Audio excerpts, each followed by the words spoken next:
a talent to influence others. Amen? Naatay ability, naatay right, naatay authority nga maka-influence sa uban. But there are things nga bantayan na to.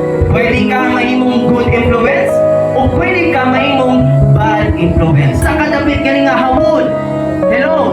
Asa kadapit nga mas ganing expertise imong kinabuhi. Kaya naman, kung we are meant to influence people and shine for Jesus, mga taong ma-influences diya sa Ginoo, mga taong may leadership, amen? Mga taong excellence, mga taong kamangha-mangha.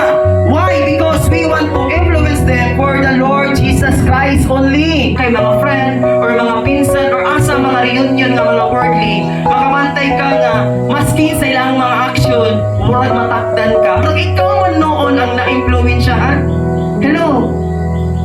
No?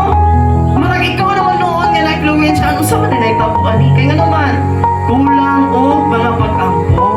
Dili na mo overcome ang kangit-ngit sa mong kinabuhi, maski usa man nga mga negative, nga naga-inject si muha, nagatira si muha, nagalabay nga mga negative, dili na siya maka-against si muha, dili na makapenetrate ang darkness si muha.